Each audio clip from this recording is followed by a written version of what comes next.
Hi everyone, welcome back to the Mind of an Interior Designer podcast. This is actually our year anniversary, so we just want to thank everyone who has subscribed so far and everyone who is watching on YouTube. And if you haven't subscribed already, please make sure you do. Now today I have the woman behind the lens, Holly Cathrall. Hello, thanks for having me on. Welcome. I love the intro, by the way. I mean, I did do it myself, but you know. You're not biased or anything, no. So you are an interior photographer and property photographer. That is correct, yeah. I love that. Like, I feel like that would be like potentially my second career. It's quite a niche thing, isn't it, in terms of photography, I think, yeah. So whoever doesn't know you, they should know you. Tell them about your journey so far into interior photography. Cool. Well, do you want the long story or the short one? We want I'll probably go off on a tangent about something else. So it was a bit of a weird journey to get here, to be honest. I studied film at Lancaster Uni. Shout out to Lancaster. Oh, love that. So I did film, and that's kind of the area that I was interested in for a while. Since school, I knew I was going to do that at uni. But the thing about the course that I did was it wasn't very practical. It was more theoretical and like academic, that side of things. Did that, moved back to North Wales, which is where I'm from, after I graduated, and was just sort of didn't really think at all in uni about what I wanted to do afterwards, which probably a rookie mistake in hindsight. So I was just kind of like floundering around. I was unemployed a lot that year, just getting random odd jobs here and there. I ended up working in a pharmacy for a good few years, which was random, but that's what brought the money in. Yeah. While I was doing that job, I ended up doing a dispensing course, which was part of the job kind of thing. And then I just got to the point where I was feeling really claustrophobic, and it was not, as you can imagine in a pharmacy, there's nothing creative about that job. It's very specific and you have to do everything right by the book. So I was feeling a bit caged in at that point. I kind of needed something creative. And I was trying to get, the whole time I was working there, I was trying to get into film. That's where I wanted to go, really. But I'm sure you know, it's a very nepotistic industry, and it's all about who you know, and I didn't know anyone. So I actually did do an internship in Liverpool at a film company while I was working in the pharmacy, which was really fun, but obviously that never led to anything else. I just kind of looked back at like my university life and what was it that I enjoyed about university. And I did enjoy the academic side. Weirdly, I kind of have like two parts of my brain. I have the creative side and I have the analytical side, which I really loved writing about film theory and things like that. So I wanted to move to London for a while as well. My brother was down there and I had a few friends down there. And it was something I always wanted to do when I was young, and sort of didn't really have a set career in that sense. I wanted to just go down there and explore a little bit. But I was a little bit terrified of going down there without a job. So I thought, what's the next step? Is to do a master's. That makes total sense, Holly. I went down there to do a master's. There was a bit of a thought process that I might go and do a PhD, but I kind of changed my mind halfway through the master's because that was tough.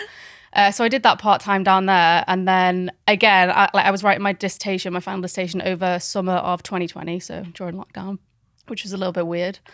I, again, hadn't really thought about what I wanted to do afterwards. So I just kind of was just looking for jobs here and there. I was working in a tennis club at the time as well to earn money, obviously, to live in London. And it was actually my boyfriend, he was looking for a job at the time, and he used to work in like property services and property management, things like that. And he came across this job for property photographer and floor planner.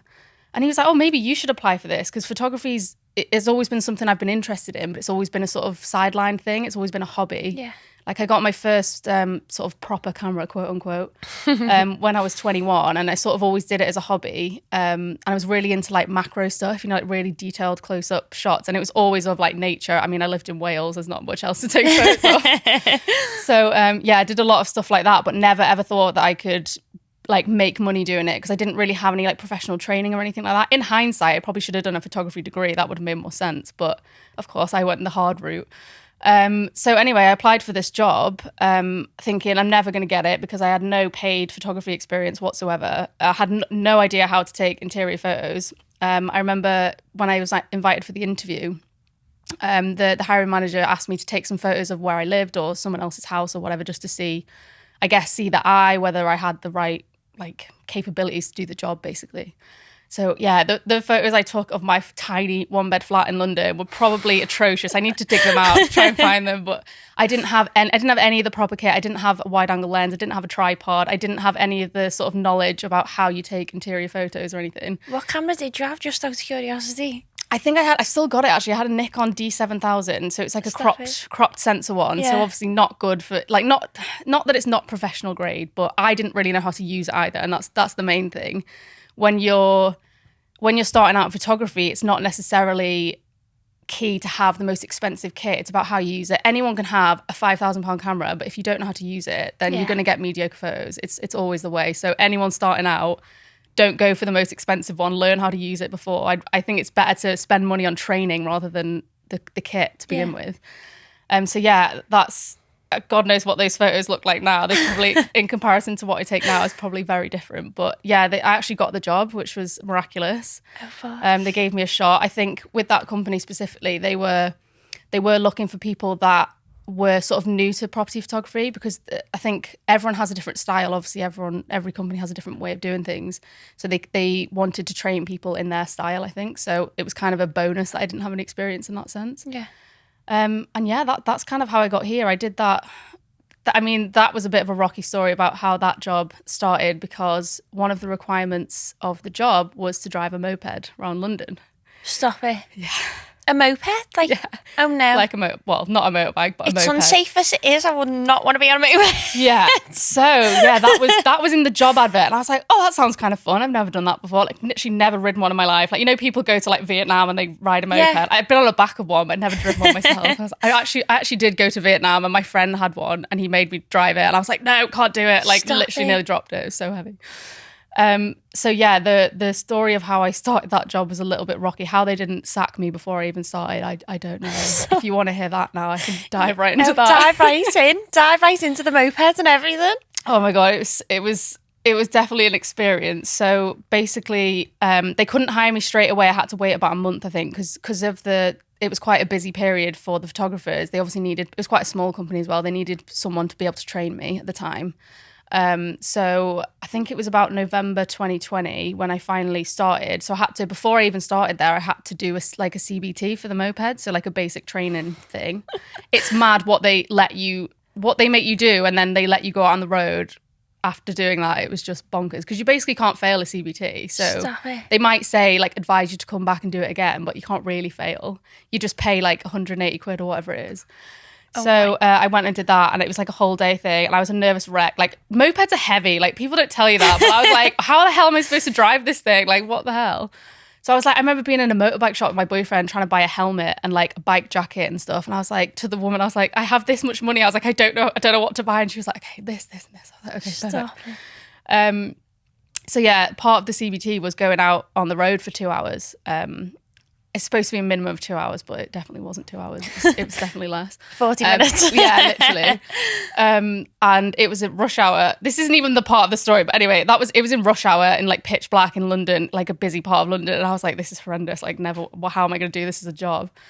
So anyway, I went to my first day of my job. Like, my hiring manager like showed me the bike, showed me all the kit and stuff. It was really cool, like having all my own photography kit. And I was like, oh my God, it's like all mine. It was great. So did they give you that? Yeah, they provided it all. Yeah, so that was really good. I mean, it wasn't like brand new stuff. Like, it might have been used by another photographer or whatever, but it was all like, you know, you got all your own kit, which was helpful. And so I was there for maybe 15 minutes, and he was like, right, okay, we're going to go to the first job, like, you know, the first property, and I'll show you the ropes kind of thing. And he was like, I'm going to drive there. And I was like, okay, fine, sure. So we get out onto the road. They were based in Wandsworth at the time, so like South London. And yeah, we set off going. I was literally like shaking like a leaf, like driving behind him. And he's obviously driven a moped for years. So he was like whipping in and out of the cars and like all this. And I was like, oh my God, please go slower. I was like terrified. And I don't even know how it happened. It was one of those just really stupid things that it shouldn't have happened. But we were on like sort of a main busy road, and we were turning off into like a side street, like a residential area. And I turned to go right, and I just completely lost control. Like, I think I accelerated instead of slowing down, and clipped a bollard. And then just went flying into the road. The bike was like down the road somewhere, and I was just like landed on my back, and I didn't hit my head somehow. I think I must have lifted my head up off the floor. And I remember like jumping up straight away, and then this woman with a baby, I felt awful. She like came running over. She's like, "Oh my God, are you okay?" She's like, "You've just had a crash." And I was like, I think so. Like, my legs were fine. My leg hurt because the bike fell on my leg. So it turns out, so obviously my colleague came back, like took the bike out of the road and was like, you need to sit down. I was like, because I just like jumped up thinking I was fine. And then he was like, right, where does it hurt? And I was like, I mean, my leg hurts. And I was like, my hands, and I had gloves on as well. So I took my gloves off. One of my hands was just blood, just came out of the glove completely. And the other one, my finger was sticking out like that, my pinky. And I was like, yeah, I think that's broken. I was just like looking at. No, it was weird. Like this one, I don't know. I think it was just shock. I don't think I could really feel anything. The only thing that was hurting me was my leg. So my inner thigh, like the bike had fallen on that. So that was like completely like my whole thigh was a bruise basically at one point. So it was just weird, but looking at my hand and it was like an alien. It was just like sticking right out. And I was like, yeah, I think I need to like go to hospital or something. And so, how was your camera kit? Did that go flying as well? That was no. I don't think I had it because we have like top boxes on the back of the bike. I actually didn't have mine with me. I don't think, or if I did, it didn't. The box was fine and it didn't fly out. Thank God, because that's what I was thinking about. The first thing I said to John, my hiring manager, was, "Oh God, have I lost the job?" kind of thing. And he was like, "Now is not the time to worry about that. Like you've literally just broke your hand." And I was like, I was so terrified that they would sack me after that. And did they? They did not. No. So there was a whole big palaver with the hand. So I'd basically broken my knuckle and my little finger. And then this finger, the top had come off of it, basically. So I was back in the hospital and they were doing all sorts to my hands and it was not pleasant, to say the least. But I won't gross people out with that. Stop it. And luckily, my boss at the time was really nice and he rang me up and was like, look, like, you know, we want to make sure you're okay. Like, don't worry about the job. Like, the job will still be here. Because obviously I had to be off for about 2 months because being a photographer driving a moped, you need your hands quite a lot. Oh, I didn't even think of that. Yeah. Can't drive. Like, they said I couldn't drive for at least, I think it was 8 weeks. So, yeah, luckily they managed to get things sorted through their insurance. So I still got paid, thankfully. Oh, God. And yeah, so finally went back in January 2021. So I haven't actually been doing it that long, if you think about it. No, it's only been a year, properly, a year and a half now, I guess. So then did you come home before the pandemic then? Because that's 2021. Yeah, so during lockdown number 1, there's been that many now. Yeah, so So March 2020, I was back in Wales for about 2 months because I lived in a shared house at the time and everyone had gone home. And I was just like in this house on my own in London. I was like, I am not staying here. So I just went back to Wales and stayed with my family for a bit. So were you still in the job? So what happened with your job being in that? No, so that was before I got this job. So I got this job like after it was 2020. It was 2020, but the end of 2020, if that makes sense. Yeah, I feel like I've lost sight of the years just in this conversation. I'm like, when did time that all is just happen? Stretching out. Yeah. I'm like, did those 2 years even happen? Who knows? Stop it. So you got into that job at London, and how long were you in that role for before you came back, and why have you come back? So it was about a year, I think.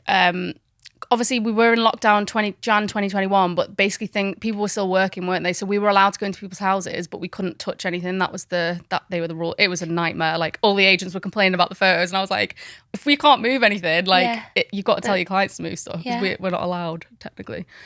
So I did that from January to December this year, and then we moved up to Liverpool in Jan this year, early Jan. Oh my God, so you've only been here only been here like 5 months. Oh my God, and you're on a podcast already. I know. Doing well. Oh my God. Yeah. So what did you do in London? What was the kind of like photography? Was it just all property related there? Yeah, so the company I worked for was a property marketing company. There was the photographers, people came and went quite a lot, but there was around like 9-10 photographers, so it wasn't a huge company. And then there was like the admin team who sorted out all the appointments and things like that. And then, so it was a jam-packed job. Like I think I learned more in a year than I would have learned in 10 years if I was doing it myself. Honestly, it was so fast-paced. The first 6 months, I was like up to here every day. And I was like, I don't know what I'm doing. I felt really like out of my depth completely at the beginning because it was such a steep learning curve and it was so fast paced that you had to catch up or you basically you would have had to quit because there's no other way around it kind of thing. You just have to learn and get on with it. And that was the thing with that job is we had to do about up to, well, it was like minimum like 5 jobs a day, so 5 properties a day, and you have to edit and send all the photos the same day. So it was just like crazy, and sometimes you didn't know what size the property was that you were walking into. You'd have to do photos and floor plan. It might be a studio in London. There's obviously a lot of studios and things like that, which, you know, might take you half an hour to do that, but we maximum had like 45 minutes.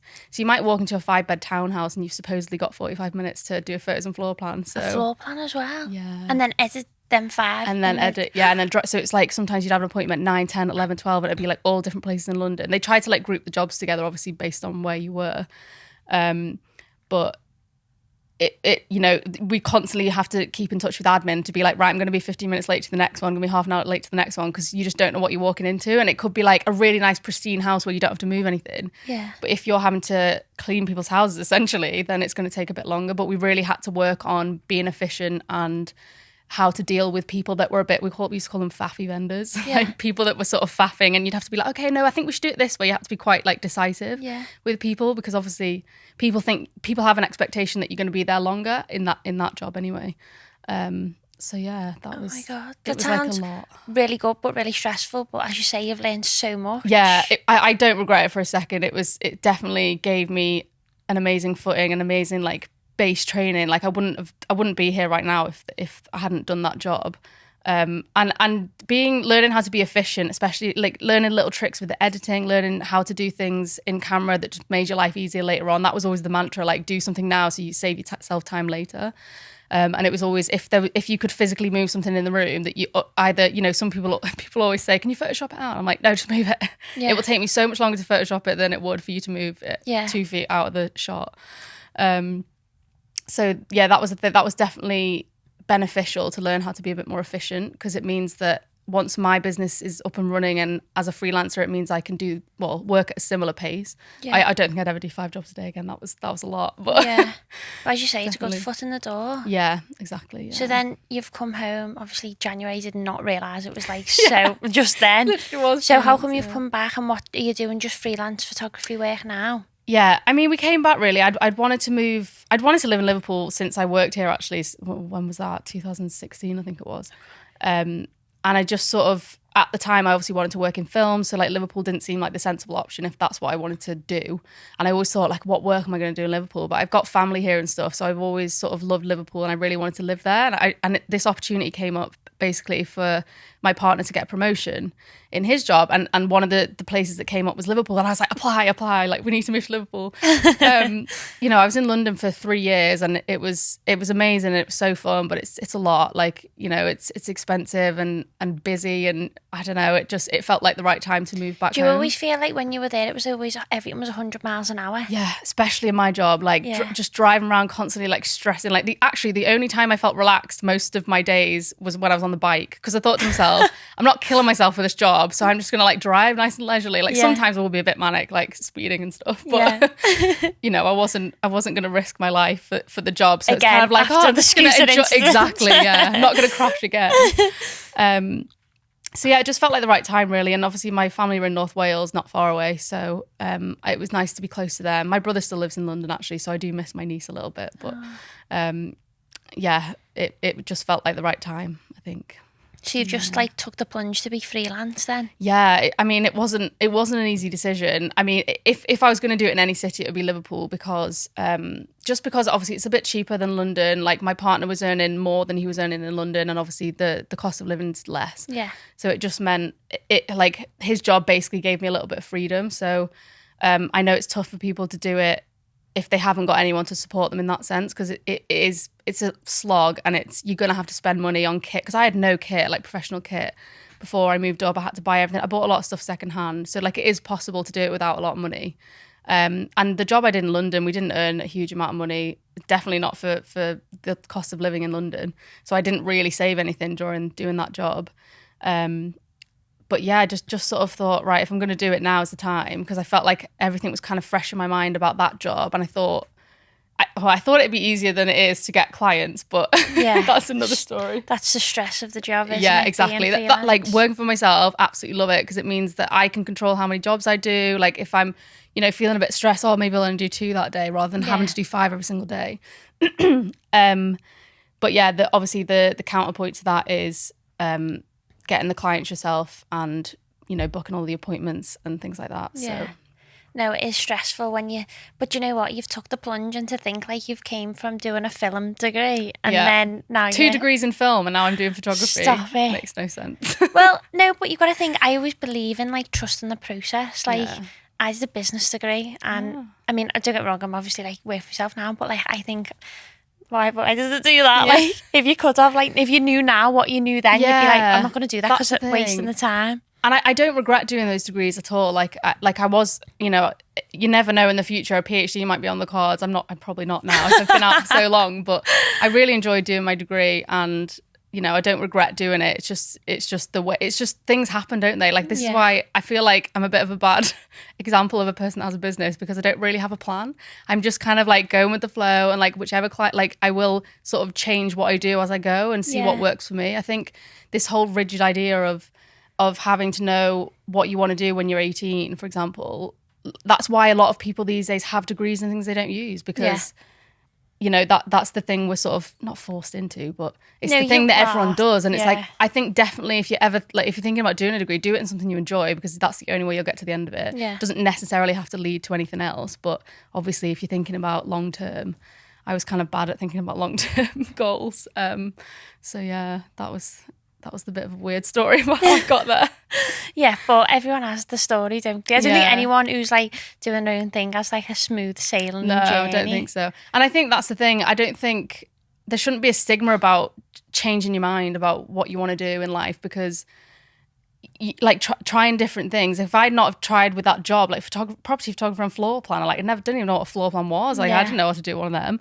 I never would have got to where I am now. And I'm not saying like I'm just at the beginning, trust me, but it's just those things, opportunities come up and I think you have to be ready to accept them rather than having a rigid plan in your mind. And if that, obviously there's certain careers where you need to have that structure, but yeah, it's just about sort of taking every opportunity, just seeing what you like and what you don't like. I think at the time when I was doing my degree and stuff, I knew what I didn't want to do. I just didn't know what I did want to do. So yeah, I love that. Yeah. As well, I like the way you said as well about like people sort of knowing and not like knowing what they want to do, but not knowing how to get there as well. Yeah. Like I feel like you knew sort of back in your mind what you wanted to do, but you didn't know the steps. And people, when they're given like a job opportunity, like the way that job came up, you were like, oh, I don't think that's me. Like I've never done a floor plan. Yeah. People are always so scared to approach a job role in case they don't meet the criteria. And I always think to myself, like I used to be terrible for this. I'd be like, oh, I don't match that and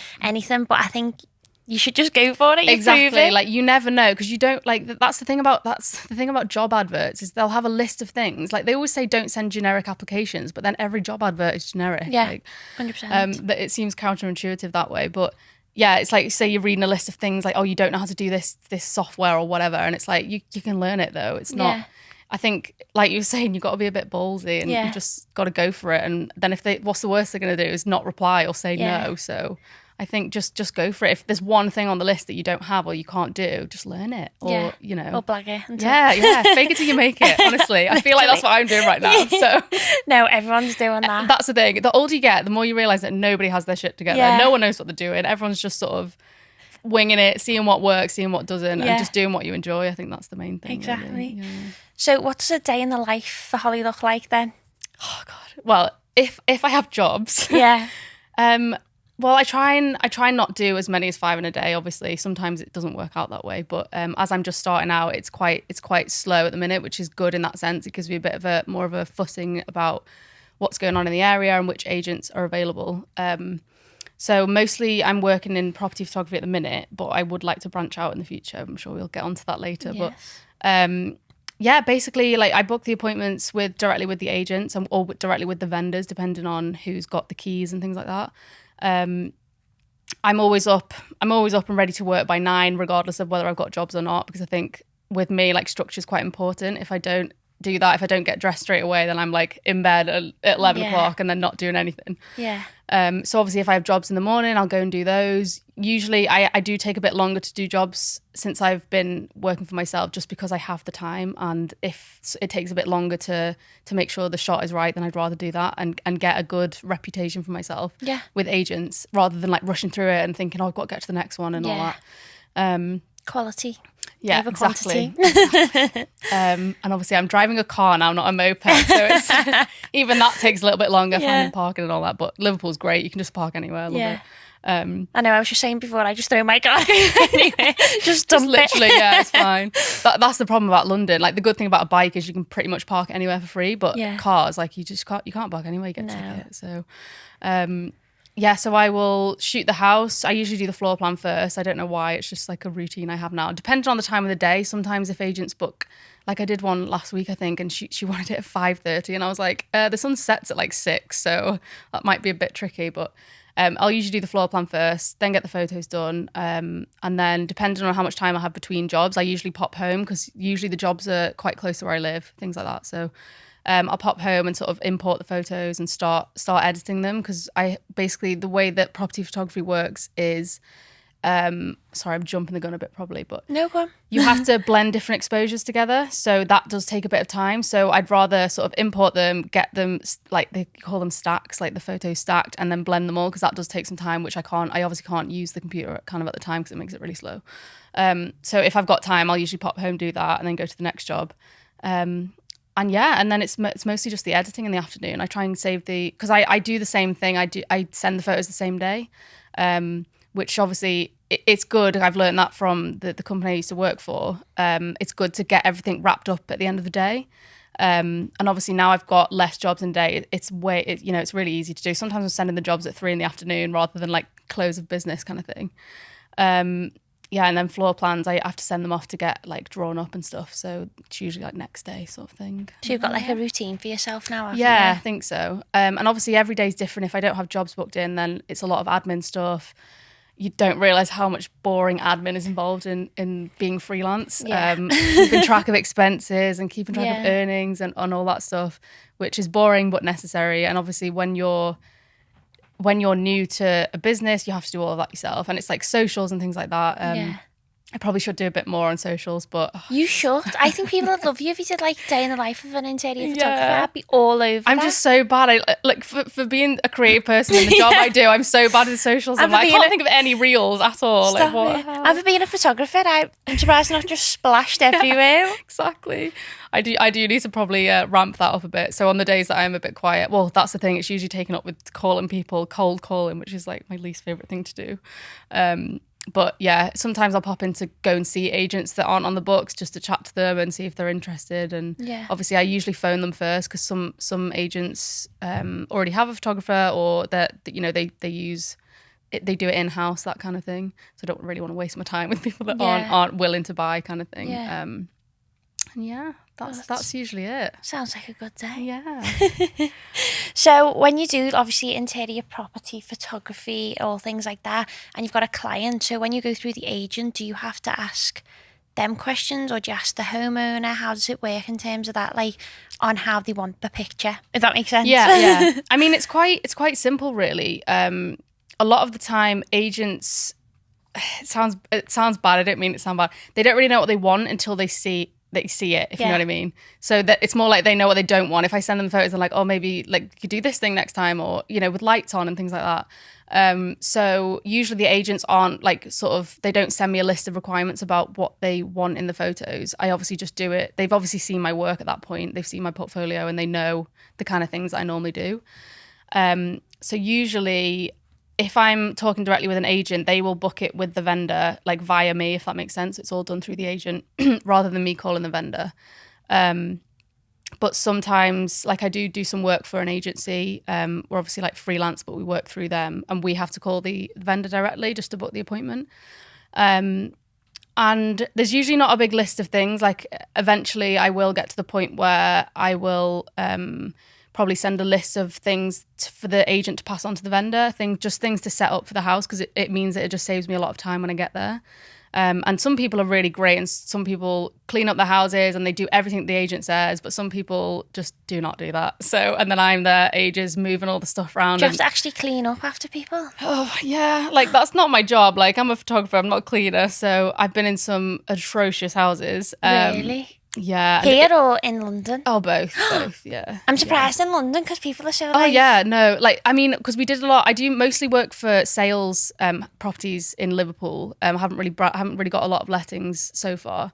But in London, we did both. So we did lettings and sales. So like lettings properties, the tenant doesn't care. It's not their property. So it was usually tenants that had awful houses or flats. Oh no. And you just like, you don't really want to touch anything because it's like just so dusty and like, I'd actually cry. That would be my worst nightmare, you know? it was one of those things like, because you were so busy and so focused, you just get in there and I constantly touch people's toilet brushes and things like that, and like all their like stuff in the bathroom. I'm not a squeamish person, but just sort of like, you just put your blinkers on and you just do it. See, people don't realise what goes on behind the scenes. Exactly, When you see a photo, you've got this in the background. Like, no one sees that. Touching people's toilet. I like regularly like getting people's bathtubs, stuff like that. Like, it's such a weird job, I tell you, honestly. Oh my God. It's like picking up people's dirty clothes off the floor and like, all sorts. Wow, I honour you for that. So you don't realise photographers what they have to do. Exactly, like please help your photographers out and clean up your damn house, because that will save us a lot of pain. Oh my God, I feel like that should be like a 411, like make sure the house is clean. Exactly. And like no matter how much you tell people, some people just will not listen. Like, not that they're purposely not listening, but they might think we have different ideas of what clean is, you know what I mean? Like they might think that that's clean and it's not. I mean, it is. Oh, I'd it is be what absolutely it is, mortified. So you've had bad houses. Have you had any good houses? Yes, really? I've had good houses. Yeah. What's your favourite one? Have you had a celeb's house? I don't think I have. I'm sure someone in the company did a celeb. I can't remember who it was now. We love a name drop on the podcast. I know. Oh, I can't think of any now. I can definitely think of some houses that were amazing. Like, obviously, my favourite houses to do are ones that are professionally dressed. Of course, they're just so gorgeous, and it makes my life so much easier. It means I can be way more creative because there's just so much nice stuff in there. Yeah. I remember doing a house I think it was in Kensington in London, so obviously a very fancy area, and it was for a new agent that I don't think we'd done any jobs for before, or it might have been he hadn't booked with us for a while. So we used to call jobs like that smashy smash jobs. Yeah. So it means like you have to ace it because we need this client kind of thing. So I was like, oh Christ, why are you sending me? Like, send one of the more experienced people. This was like 6 months in or something. I was like, why are you sending me? Ooh. And I walk up and it's a massive townhouse. It's like raised ground floor with a beautiful like entranceway and like a big black door. And it was like huge. And I walked in, I was like, oh my God, the agent was lovely. And it was so big. I had to floor plan it as well. It was quite like narrow, but it went 3 floors down and 3 floors up. And it was like immaculate, like beautifully dressed, like everything was brand new. Like, it was just like huge bedrooms, and that'd be my dream. Like massive, like walk-in wardrobe the size of my flat, like absolutely insane. And I was like, I'm sorry, but I think it's going to take me, because I kept like finding another floor, and there was like a pool room and all this stuff, and I was just like, it might take me a while to do this. And the agent was like, I'll come back later then. I was like, yeah, okay. Oh my God, you just got left in this gorgeous house. I'd be like with my mates, oh my God, no, usually because I was having a field day because it was dressed so nicely. I was just taking like loads of extra shots, and he was like, oh, how are you getting on? I was like, oh yeah, nearly done. Like, I've got like 5 more floors to do. Oh my God. Were you allowed to put stuff like that on social media? I'd be like running around like a loon, like, no, you need to see this chair, this walk-in wardrobe. That's the thing. Some agents, we had an Instagram account for the company I worked for. I was in charge of it towards the end, but we did post photos and stuff because the license and stuff, we owned the photos kind of thing, so we were allowed to post them. But some agents were a bit funny. There was one agent that was really funny and sort of wanted us to take the photo down, but they belonged to us, so we kind of were like, we won't post any more, but we're not going to take this one down. And it was a gorgeous apartment in Chelsea, I think it was, and we were like, it's really nice though. Oh my God, do you know what, I would love that. Yeah, I think the agents don't really care, I don't think, as long as you don't really say where the place is. Like, I never put like an address or anything like that, and we usually have to get rid of, well, we used to, it's not as, I think here in Liverpool they're not bothered as much. Like, we always used to get rid of like the house number and stuff like that, just so you never know. Like, people London's a bit more funny like that. Yeah, like agents down there were a lot fussier, and it depended on the agent obviously, and some of them were really picky. But yeah, that guy that I shot the huge house for, he requested me again after that, so I was like, thank God. Oh, amazing. Yeah, like when they request you by name, it's like such an honor. Like, oh my God, because there's like, I worked with some amazing photographers and they were like way better than me, and I was like, oh my God, you want me? Like, oh, I want to be like that. Yeah, have a treasure cast running there. Exactly. Did you find it like competitive down there, and is it like, because I had Adam on last time and he was saying about the north-south divide, like, and was like, yeah, accent an issue or anything? Because like sometimes it can be. See, it's a bit weird, isn't it? Because I don't sound Welsh, or I don't really know where I sound like I'm from. What do you think? I just think you sound like a very posh northern. Scout northern. I don't know. Some people say a bit Scouse, and some people are like, you're from the north, I just don't know where. Yeah. I'm like, you're kind of right. Definitely this side of the map. Just yeah, definitely. Quite a posh, but a bit Scouse in some areas. Well, maybe I'm learning the accent. I have to live here. I mean, in terms of like the north-south divide, I didn't really have any problems. I think because my accent's not really like distinguished, like you can't really tell where I'm from. Some people used to be like, obviously people that were from the north be like, oh, you're from the north, like where are you from? Like they could tell straight away. But yeah, I didn't really like come across, you know, you're saying Adam was saying that they wouldn't give him a job because of his accent. And I was like, how can you possibly say that to someone? Oh no, that is literally like the norm. Yeah, that's so especially bad. In this industry. I find like even probably interior photography and property, it's kind of like a bit like, I don't know. I remember I went to an event in London once, and I remember a girl saying to me, she was a woman at the time, and I think I was like 20, and I went to this event on my own in London. It was like such a big deal, and everyone was like, "Going to London on your own?" I was like, "Yeah, I was to London on my own." And I got there, and Kelly Hoppen was there. I was like, oh my God, I'm breathing the same air as Kelly Hoppen. And literally, it was full of like people from London. And when I was there, they were like, oh, where are you from? I was like, Liverpool. Oh yeah, you'll never make it in interior design. In any aspect, if you're from up north, you have to be here. And I was like, I just went to her, what's that supposed to mean? And she went, just like, the money isn't up there. And I thought, I need to leave this conversation. I was like, before I get angry, because I think, like, how is what a generalisation? There's just no money up north at all. Like, but you know what? I thank that woman. I want to thank her because it's actually pushed me to make sure it works. I suppose in a sense, like London's a bit of a weird place in that people are it's quite insular in that sense. Like if you're in London, and like you don't really think about what's going on anywhere else, like which is a bit mad. No, I get what you mean because I think because of the fast pace, you're sort of in your own little bubble. Yeah, and it is obviously crazily competitive. Like that's why it's a good place to be a property photographer. I mean, I suppose it's good and bad because there's lots of other photographers, but all the agents are trying to one up each other all the time, and because everyone has great photos, then you can't not pay for them because they're just going to be awful kind of thing. They're always trying to get the next best thing, like videos, virtual tours, things like that. That's so they're always trying to one up. Now, exactly, yeah. How do you find it when you look at a property on like Rightmove and it's got terrible photography? Oh God, it's painful. Is it? It's painful. And to be fair, in Liverpool, when I've been like looking at agents and stuff, like so many agents have atrocious photos. I'm like, how do you sell anything? No, I know. I think because the property market's so booming at the minute. Yeah. But I look and I go, I'm actually ashamed. Like people have dishes out, like pure like used forks. I'm like, hun, please. I have a few things that I'm like, it's painful. For example, seeing like toilet rolls and the toilet seat up, like I can't, no. Or like dish towels and like anything plastic, like plastic bottles in the kitchen, like bleach and hand soap, and they're straight out as soon as I get in a property. Oh my God, no. Yeah, that's the thing. It's I've spoken to that's it depends on how the property market's doing, doesn't it? Because I've spoken to agents here and they've literally said to me the houses are flying out so fast, especially in certain areas of Liverpool, that they don't even need the photos because they don't even have time to sort of have them up because they just go so fast. They literally just have the postcode, the road name. There's not even a photo online, and it's like, oh, sold. Sorry, I didn't even see it. What are you selling? Yeah, and it's I just find it really painful when agents take their own photos, and it's usually with a phone, and it's usually like portrait, and it's just they stand like in the middle of the room, and it's like, no, that's not it. Come on, at least if you stand at the edge of the room, at least if that's what you're going to do. But it's invaluable having good photos because people don't understand that you can have way faster sales. Like if I don't know about you, but when I don't own my own house, we just rent at the minute. But when we were looking at rentals, like when they didn't have photos, I immediately discarded it. Or if they had terrible photos, I'd be like, well, I can't really see what the flat's like or the house or whatever, so I'm just not even going to inquire about it. So things get way more click-throughs, it's just way faster sales, and you can sell it for more. Yeah. Do you know what I mean? Like it's so worth the money because it's not super expensive to get a property photographer either. No. It's really affordable. So if you need one, everyone. Yeah. Hire me, please.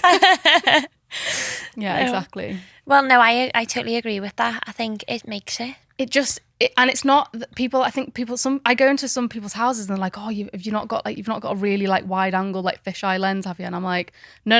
Like that. It's not the point to. It's not my job to make things look bigger than they are. Yeah. It's to make it look accurate. Yeah. So the way I shoot is, it's to make it look like how it is when you're in the room, if that makes sense. Yeah. So you don't have distorted edges. It doesn't. So you're look, not catfished when you get there. Yeah, exactly. You don't want to walk in and go, well, the pictures look better, because that's not the aim. And it's about representing what the space actually feels like when you're in it, rather than making it feel really claustrophobic and small. And then you get there and you'll be like, this isn't the same house. Yeah, so, no, literally. Yeah. So let's talk about your photography, like in detail. In some detail. Oh, I'm going to bore you all to sleep now. I know, I love it. So what like do you do to set up when you get there? Like what is your, I don't know, routine, setup? Routine. Yeah. I mean, in terms of like what rooms I shoot first and things, it just depends. Like if the person's not ready, and I'll be like, oh, well, you let me know where you want me to shoot. I usually like to send the photos in a particular order, because the agents like it to be in the flow of the house, if that makes sense.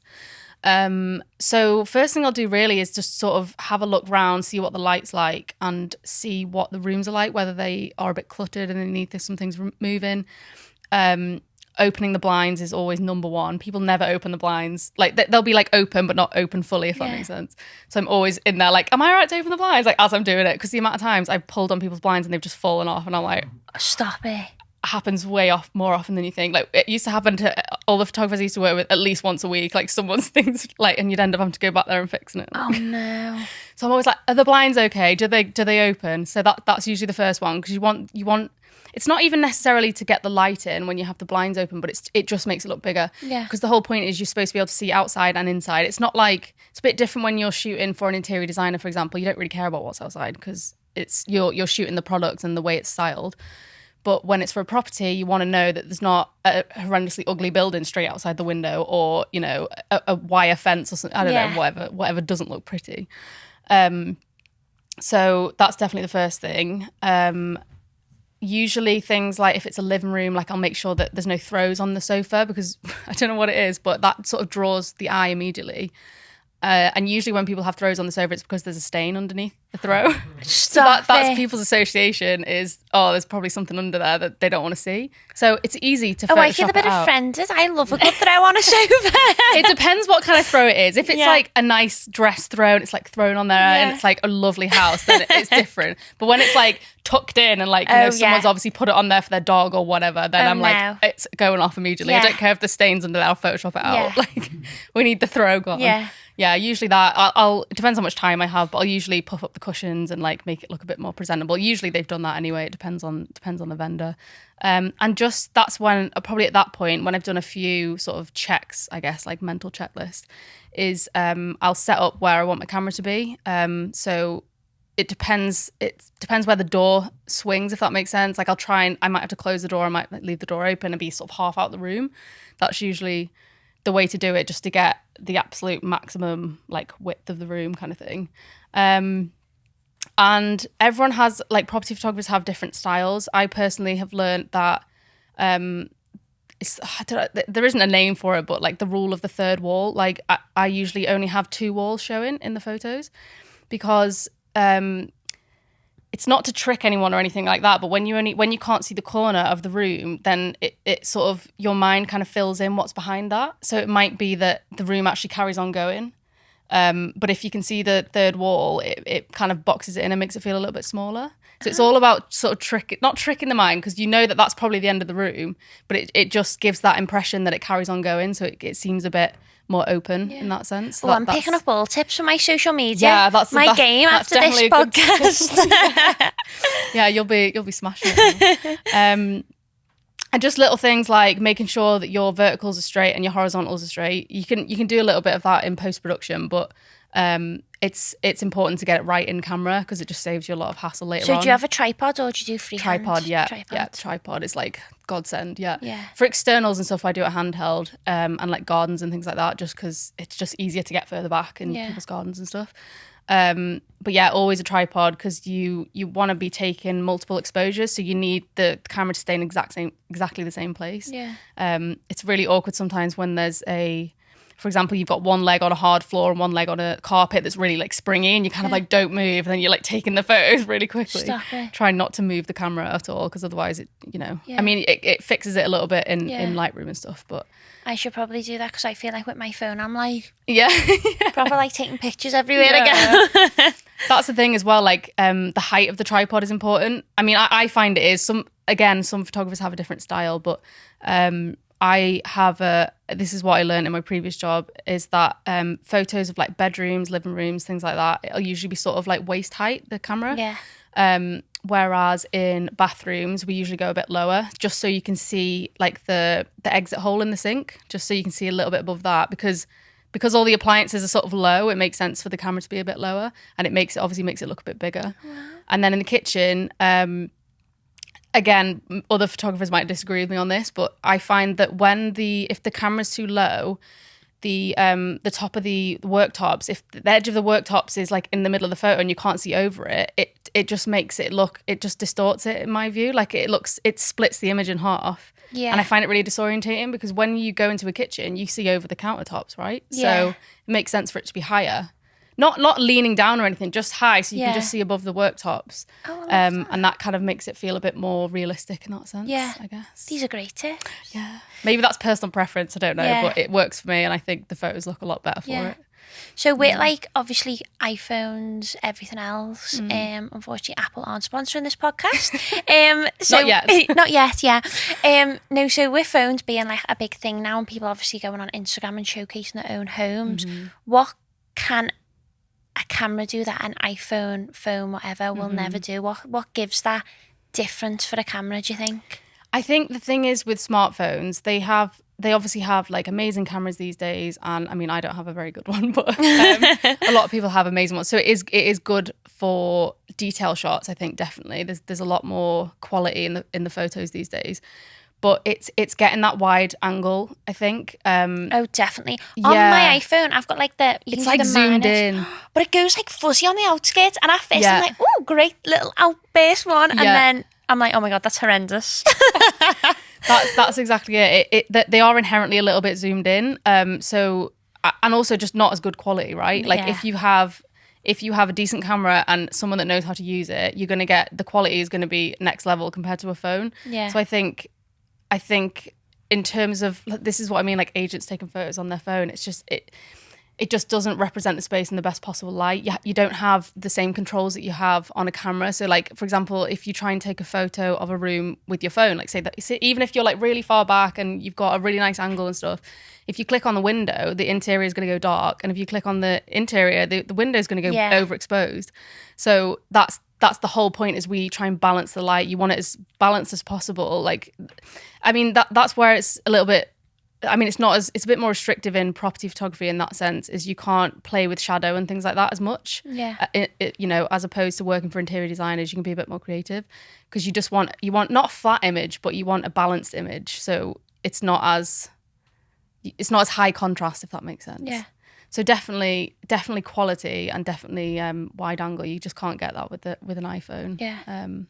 And just the knowledge of even like where you put the camera and composition, I think, is important. Yeah. Like some people might have a really good eye with an iPhone even, but it's I suppose it's personal preference, isn't it, about things like that. Yeah. But. So obviously you've done like property photography. So is the future property, or is the future trying to do more interior photography? Oh, I'd love to do more interior. Yeah. So property at the minute is kind of just bread and butter. I know how to do it. I have done that in the past, so it was just the sort of natural step was to do it for myself.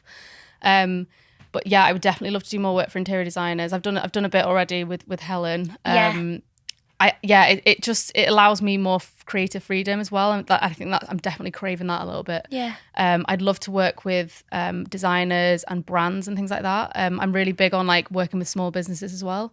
So even like doing a bit of product stuff, I think would be really, really fun. Yeah. So I'd love to do more of that. Definitely. I think you'd be great at that. Yeah. So hopefully that's like I said, I'm a bit bad. I don't really have a business plan. Yeah. I'm just freelance. I'm just sort of winging it at this point. But sometimes that's the best way though. Yeah. Because I'm kind of like willing to just sort of try everything, and I'd love to do more product stuff. stuff and definitely more into interior Well, design. I mean, I've been seeing, obviously, the photos you've been doing for Helen have been amazing. Oh, yeah, I love doing that. I It's do, so fun. yeah, definitely. Like, Oh, as you say history is before so about good. the composition Yeah. of photographs, do you showcase that in the Yeah. photograph? And that's the thing, when I do jobs like that, it pushes me out of my box as well in Yeah. that sense. Like there's only so much I can do in a house because I know what agents want.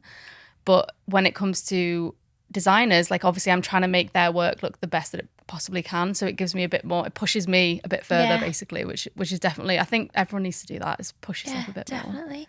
Well, we'll be seeing you in all magazine shoots and everything Yeah, of course. next. Yeah. I can't wait That's the to next see step. it. I love it. Right, so at the end of the podcast, we do have a little segment, Holy Show, Guilty Pleasure, and then an audience question. So, I'm sure you've heard them all before, but what is a holy show of yours? It can be in property, photography, interior design, whatever. So that you're like, oh my God, absolutely not. I've got so many about people's houses. I've had. Usually people are like, I don't know, but you're like, I've got thousands. Got thousands, yeah. People need to listen. No. One of the biggest, I mean, it's not a problem that often, but when it is, it's like, oh, come on, guys, is creased bed sheets. Really?